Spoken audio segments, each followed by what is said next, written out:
तो आज से 3 साल पहले हमें बंदर और छिपकली की लड़ाई देखने को मिली थी, लेकिन अब से 2 दिन बाद हमको बंदर और छिपकली का टीम अप देखने को मिलेगा। लेकिन वही मैं कहने की कोशिश कर रहा हूँ, क्या वैसा फील हो रहा है?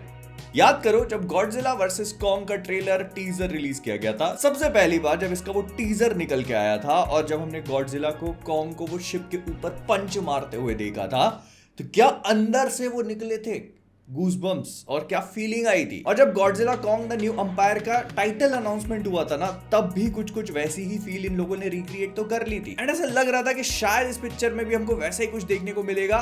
लेकिन जैसे जैसे इसके टीजर ड्रॉप हुए, ट्रेलर्स ड्रॉप हुए, तो ऐसा लगा कि नहीं, ये पिक्चर किसी और लेवल पे जा चुकी है। And now we are not watching the same Monsterverse that we saw in 2021। अब ये मॉन्स्टरवर्स से मसाला मॉन्स्टरवर्स बन चुका है। लेकिन फिर भी क्योंकि क्रश को इंप्रेस करने वाले वीडियोस में से एक होगा जिसको देखकर आपको सारे ज्ञान की प्राप्ति हो जाएगी मॉन्स्टरवर्स के, तो Godzilla Kong the new umpire 29 मार्च 2024 को रिलीज हो रही है आपके नजदीकी सिनेमा घरों में। ओटीटी पे नहीं आएगी, डिजिटल पे इसका इंतजार मत करना कि आपको इधर उधर कहीं देखने को मिल जाएगी। थिएटर में लगेगी, जाकर के देखनी पड़ेगी। और हाँ, ऐसा नहीं है कि इसको देखने से पहले किसी पिक्चर को देखने की जरूरत नहीं पड़ेगी। क्रोनोलॉजी वाइज पिक्चरें मूव कर रही हैं क्योंकि पूरा एक सिनेमैटिक यूनिवर्स है। इसमें सबसे पहले मूवी आती है गॉडजिला 2014 वाली, उसके बाद कॉन्ग स्कल आइलैंड, उसके बाद आती है गॉडजिला किंग ऑफ मॉन्स्टर्स, फिर आती है हमारी गॉडजिला वर्सेस कॉन्ग जो 2021 में रिलीज हुई थी। उसके बाद आएगी हमारी 29 मार्च को आने वाली Godzilla Kong the new umpire. Technically आपको सारी पिक्चरें देखना जरूरी है अगर आप इस मूवी को एंजॉय करना चाहते हो। वैसे ये बहुत ज्यादा स्टोरी में हेवी नहीं होती है, एक्शन वगैरह धूम धड़ाका ज्यादा होता है पिक्चरों में। लेकिन फिर भी अगर आप पूरे सिनेमैटिक यूनिवर्स को समझना चाहते हो कि आखिरकार क्या हॉलो अर्थ है, क्या उसका फाउंडेशन है, क्या ग्राउंड वर्क है, कौन से मॉन्स्टर्स कहां से आ रहे हैं, क्यों आ रहे हैं, ये सारे लोगों पे क्यों अटैक कर रहे हैं, तो आपको ये सारी पिक्चरें देखना जरूरी है ना। इसमें एक बहुत ही छोटा सा कैच है और वो है एप्पल टीवी पे एयर होने वाला इनका show Monarch Legacy of Monsters. जिन लोगों ने उसको देखा है, well and good for you.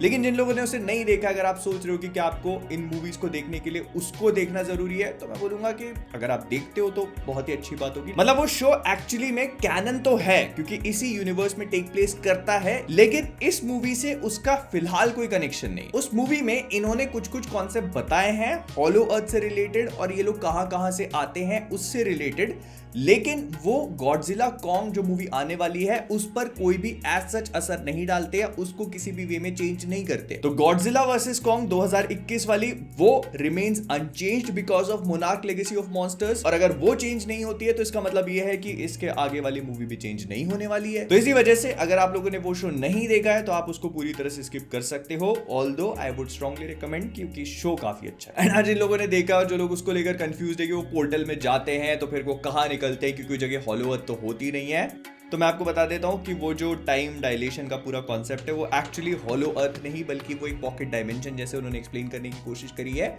तो उस पे ज्यादा आपको दिमाग लगाने की जरूरत नहीं है। It is not hollow earth, it is a dimension before hollow earth, मतलब हमारी अर्थ और हॉलो अर्थ के बीच में कुछ अलग जगह। I know that is how MonsterVerse works. लेकिन कमिंग बैक, अगर हम लोग गॉडजिला कॉन्ग न्यू अंपायर के टीजर ट्रेलर और ये जो पिक्चर है इसके बारे में बात करना शुरू करें, तो वार्नर ब्रदर्स और लेजेंडरी वालों ने मिलकर इस मूवी को रिलीज किया और इसके 1000 lakh crore teaser trailer drop करना शुरू किए मार्केटिंग के नाम पर। इनको लगा कि पूरी पिक्चर ही दिखा देना चाहिए because apparently that is marketing nowadays, क्योंकि गॉडजिला और कॉन्ग खुद आके तो इंटरव्यू दे नहीं सकते एक्टर्स की तरह। लेकिन somehow somewhere I feel कि अगर इस पूरे केस में लेस इज मोर वाला कॉन्सेप्ट एप्लीकेबल होता तो हम लोग शायद ज्यादा बेहतर फील करते, एटलीस्ट मैं तो फील करता। बिकॉज गॉडजिला और कॉन्ग मेरे ख्याल से दो बड़े बड़े ऐसे मॉन्स्टर्स हैं जिनको बड़े पर्दे पे लड़ता हुआ कौन नहीं देखना चाहता। लेकिन अगर आप उनको पहले ही लोगों के सामने ट्रेलर्स, टीजर्स और टीवी स्पॉट्स में पटकते चले जाओगे तो फिर उनको कौन थिएटर्स में देखने जाएगा। I mean at this point मैंने गॉडजिला और कॉन्ग को पार्क की बेंच पे बैठकर रोमांस करते हुए नहीं देखा, बाकी सब कुछ देख चुका हूं, चढ़ाई भी कर ली एक दूसरे।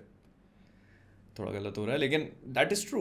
और इस चक्कर में कहीं ना कहीं इस मूवी को लेकर लोगों की धारणा चेंज हो चुकी है। जो हम गॉडजिला वर्सेस कॉन्ग में एक दूसरे की टसल देख रहे थे, वो अब यहाँ पर जाकर एक ब्रोमांस मूवी बन चुकी है विच इज टोटली ग्रेट। लेकिन उसको भी तो आप लोगों ने इतना ज्यादा लोगों के सामने फैला दिया है कि there is nothing more to see, मुझे ऐसा लगता है पिक्चर के टाइम पे। आई मीन हम लोगों ने कॉन्ग का हाथ टूटते हुए देख लिया, उसको रिपेयर होते हुए देख लिया, उसके हाथ पे गॉन्टलेट लगते हुए देख लिया, उसका नकली दांत लगते हुए देख लिया, गॉडजिला के कई सारे कलर चेंज होते हुए देख लिए, उसको मोटा होते होते हुए देख लिया, उसको पतला होते हुए देख लिया, ये समझ में आ चुका है कि गॉडजिला के कई सारे वर्जन होंगे पिक्चर में। फिर इसके बाद स्कार किंग को देख लिया, उसको मारते हुए देख लिया, उसको मार खाते हुए देख लिया, उसके वेपन को देख लिया, उसको अच्छे से एनालाइज कर लिया। इसके बाद एक मॉन्स्टर और था, उसको भी रिवील कर दिया जो आपने पिछली मूवी में नहीं किया था। मैं यहाँ पे मेका गॉडजिला को शीमो से कंपेयर करने की कोशिश कर रहा हूं, लेकिन या that is what it is. और कहीं ना कहीं ये सारी चीजें इतना ज्यादा माल हमारे सामने परोस देती हैं, इस वजह से ये पिक्चर गॉडजिला कॉन्ग मॉन्स्टरवर्स की कम और ट्रांसफॉर्मर्स फ्रेंचाइजी की ज्यादा फील होती है। जैसे हमने कुछ टाइम पहले राइज ऑफ द बीस्ट देखी थी, तो उसमें ऑप्टिमस प्राइमल जब कॉन्ग की तरह निकल के आता तो उसको लेकर हम सब लोग इनिशियली बहुत एक्साइटेड हुए थे, लेकिन जैसे जैसे हमें उसका और भी मटेरियल देखने को मिला तो एक्साइटमेंट बढ़ने की बजाय कम होता चला गया। So this is the same case with Godzilla Kong. So मुझे ऐसा लगता है कि गॉडजिला कॉन्ग न्यू एम्पायर के साथ में भी कुछ कुछ वैसे ही केस होना स्टार्ट हो गया है। इन लोगों ने जैसे जैसे हमको मटेरियल दिखाना स्टार्ट किया, कुछ कुछ ऐसा फील होने लगा जैसे इसकी हाइप बढ़ने की बजाय कहीं ना कहीं थोड़ी थोड़ी गिरती चली गई। आई मीन उतनी नहीं जितनी राइज ऑफ द बीस्ट की हुई थी, वो तो बिल्कुल ही क्रैश कर गई थी। This still holds up somehow because of Godzilla and Kong. अभी भी लोगों को इससे उम्मीदें हैं, including me. I still have hopes for the movie.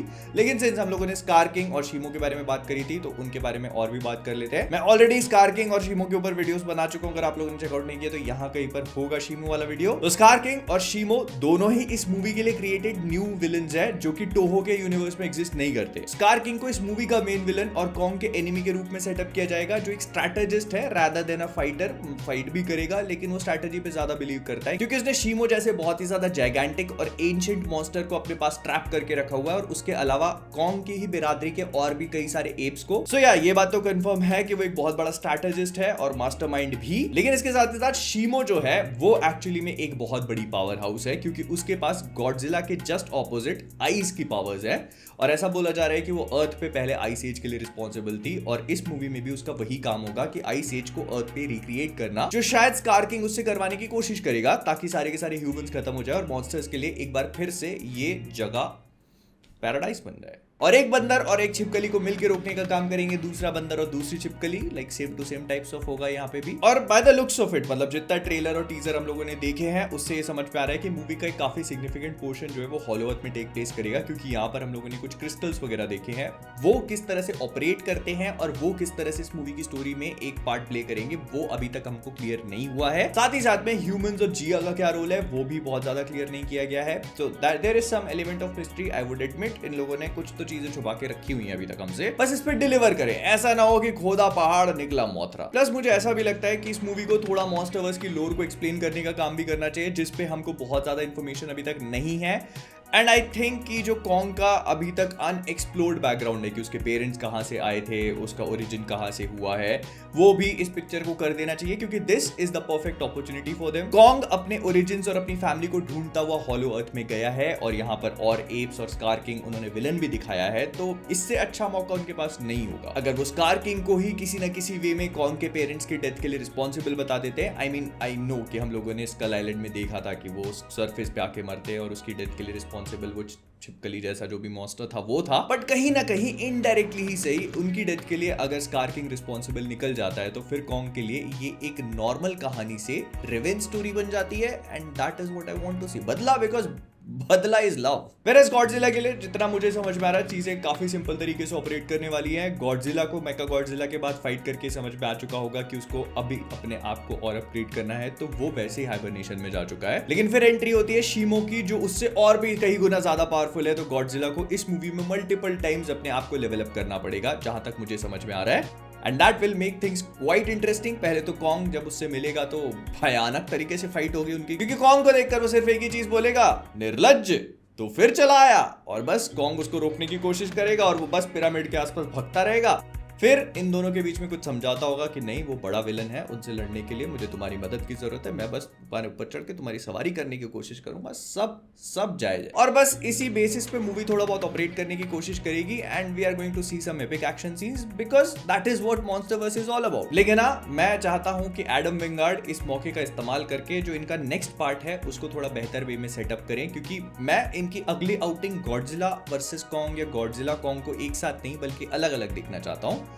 Godzilla की पिक्चर अलग बनाओ, कॉन्ग की पिक्चर अलग बनाओ, क्योंकि इनके दोनों के विलन्स अलग अलग चाहिए। क्योंकि अगर आप सोच के देखो तो मॉन्स्टरवर्स के पास ले देकर बस गॉडजिला और कॉन्ग ही है। इनको आप जितना एक साथ लेकर आओगे उतने ज्यादा बासी फील होने लगेंगे। इसी वजह से इनको आप जितना दूर रखो और अलग अलग रखो उतना ज्यादा अच्छा है। बस कोई एवेंजर्स लेवल इवेंट के लिए एक साथ लेकर आओ 5-6 साल में, और कोई बड़ी मूवी बनाओ जिससे वो चीज एकदम फ्रेश फील हो और लोग थिएटर्स में घुस जाए। बाकी सोलो आउटिंग्स करवाओ, गॉडजिला को बड़ा विलन दो, कॉन्ग को उससे भी बड़ा विलन दो, and that is what we want to see. मतलब ये मेरा सजेशन है, बस अगर मानना है तो ठीक है, नहीं तो कोई बात नहीं, आप देख लेना, आपको जैसा भी लगे मेरे को बताना। तो जाने से पहले कॉमिक वर्स से मैं हूं मोहित, और वीडियो लाइक नहीं किया तो फेवरेट टीम आईपीएल का मैच आ रही है आपकी।